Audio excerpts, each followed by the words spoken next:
everyone, my name is Gina. Today I will be showing you how to make this cascading crystal cube necklace. This necklace as it's lying here looks a little blocky as the fringe increases to a point.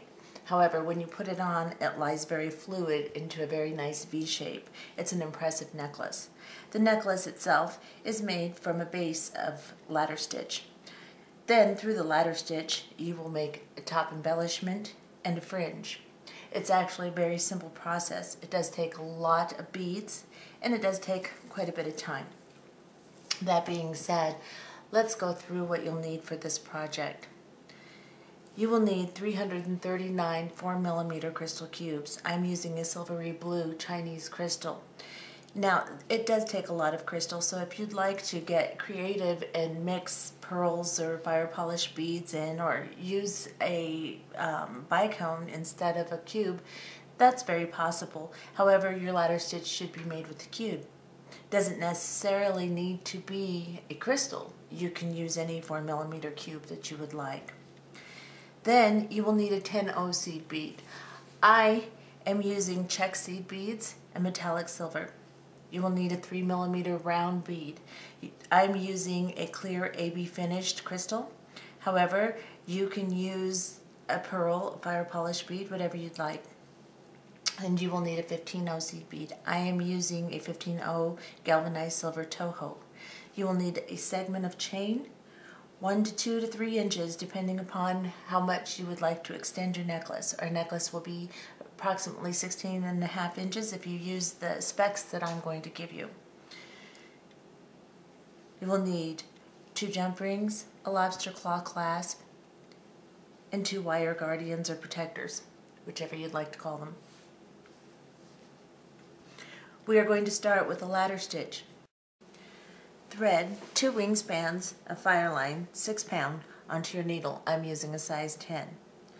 And we will start by picking up 2 4mm cubes and pulling them to the end of our Fireline. I'm using a shorter amount of thread and I'm not going to leave a very long tail just for the sake of showing you how to do the ladder stitch. Leave at least a 6 to 8 inch tail.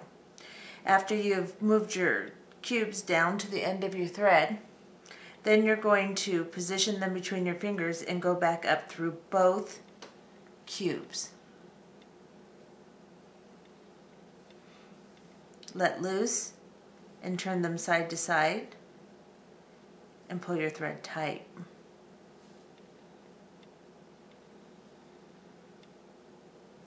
And this is what you will have.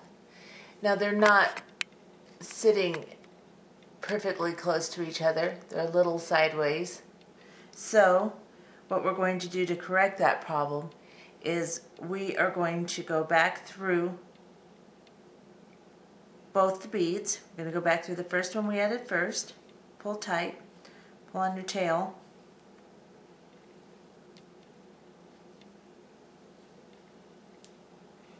and then back through the second one we added, and pull tight until we get them nice and neat. Now they're lying together pretty nicely. Then we're going to put another crystal on our thread, go back through the second bead on the opposite side that the thread is coming out of. Pull your bead up, arrange it, hold on to it, go back up through the bead you just added.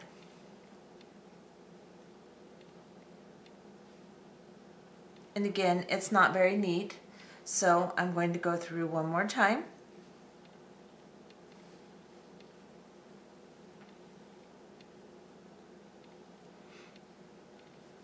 Through the second bead, back up through the one I just added, and pull tight. Now, they don't have to be perfect because as we're sewing through these with our fringing and our top embellishment, they'll kind of straighten out. Anyway, if you need to reinforce them a couple of times, that's okay. These holes are pretty good size. Even though we will be going through our beads several times with 6 pound Fireline, it should be okay if you need to reinforce them as you're working your ladder stitch. Let's do this one more time. Pick up a bead go through the opposite side of the previous bead that the thread is coming out of. Arrange your new bead and then come back down through the bead you just added and pull tight.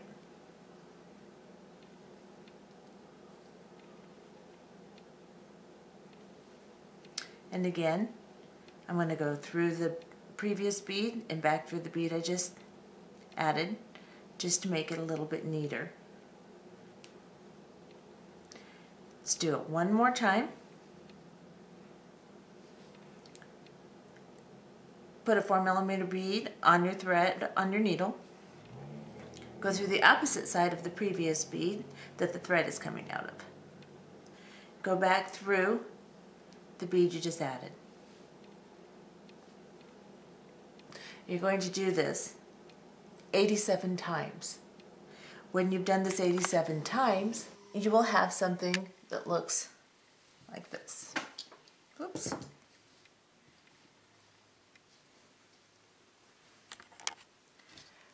This is 87 units of single ladder stitch. Now, when you're doing your necklace, if you decide you want to do a longer necklace than 16.5 inches, you can do more units of ladder stitch. However, you're going to need to establish your center. I have worked out all the specs exactly for 87 beads. If you're going to make it longer, make sure you end on an odd number. Then you're going to round down to the next even number. So in my case, I have 87. I'm going to round down to 86 and divide that by 2, which is 43. And once I have 43, I will add 1, and that's 44. 44 will be my dead center bead. Let's go through that one more time. You will make an odd number of beads, round down to the next even number. In our case, we have 87 beads. We're rounding down to 86. Dividing 86 by 2, which is 43. We will add 1 to that number, which is 44, and we will have our dead center. I have counted from the end of my segment of beads 44 beads to the center and just slid a little straight pin in there just to give me reference to know where my midpoint is. Now I've worked out exactly how many beads it will take to move to dead center, and then I will know that that's where my longest strand is. However, if you have not worked that out, marking it is really well, because you can put your beads on in your little units until you work to this spot. You know that this will be your longest one, and then you'll do just the opposite on the way back. So marking it helps, especially if you haven't worked out all the math. However, you do need to work out dead center. Whenever you're making a necklace that cascades down to the center, you have to have dead center. Otherwise, your necklace will be lopsided. Now, we are going to go to the end of our necklace. Okay, so as you can see, I'm coming out of the last unit of my ladder stitch on this side here. We are at the end of our necklace, so we're going to prepare it for our clasp, because we'll be working back through to the other end. After we're done with all our fringing, then we'll be there and the block will be available and ready to do the other side. So let's start our first side. We're going to pick up 4 10-0 seed beads on our needle, and then a 3mm crystal, and we're going to bring it down to our work.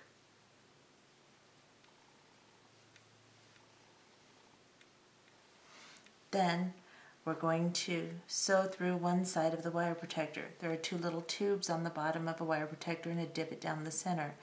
You will go up through one side of the cube, or the tube, and bring it down to your work. Now you will go through the other side of the wire protector, grab a hold of your wire protector with your thumb and your finger and squeeze, and pull the thread slowly so that it guides right into the little divot on the top. If your thread falls over, it's a pain in the butt to try to get it into the divot, so guide it in there. And then at this point we will just go back down through our little crystal, and only the crystal, we will pick up 4 more 10-0 seed beads and go through the other side of the crystal cube we're coming out of. Pull tight. It should look something like this. Sew through that 3 times. We're going to start our top embellishment and we're going to start fringing. We don't want any fringe coming out of this first block. It's reserved only, or this first cube, it's reserved only for our clasp. So we will start with the top embellishment, which will work us over to the second cube here. We'll pick up a 10-0, a round crystal, and a 10-0. Then you will come through the second cube and pull your needle through, pull your thread through.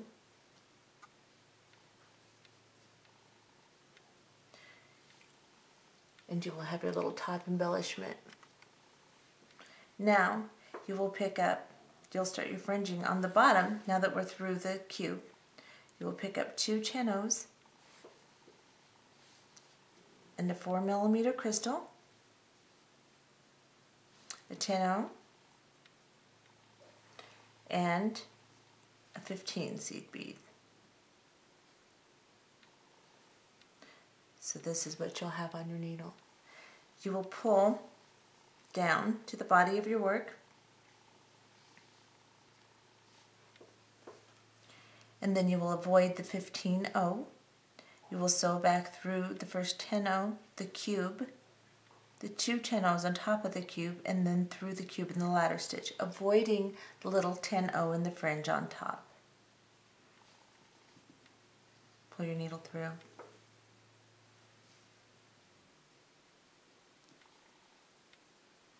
Pull everything secure. Pick up a 10-0, a 3mm cube. Well, come here. And a 10-0.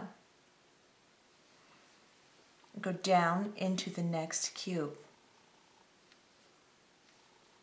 and pull. Make sure it's lying tight up against the top. Pick up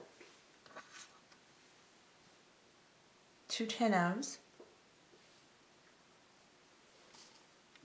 a 4mm crystal,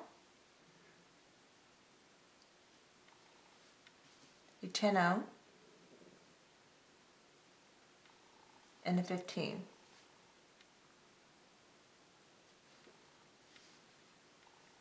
Pull them down to the body of your work. Again, avoid the 15, go around it with your needle, go up through the 10, the cube, the 2 10s on top of the cube in the ladder stitch, avoid the 10-0 in the top embellishment, and pull tight. Sometimes you need to hold on to the bottom bead, 15-0, and pull it up tight. One more time. Pick up a 10. Let's move it out so you can see. Pick up a 10, 3mm round, and a 10. Go through the next bead in your ladder stitch. Draw the string through. Pick up, now that you're coming out, we'll do the fringe. Pick up 2 10-0s, a cube, a 10-0, and a 15. Bring them down to your work.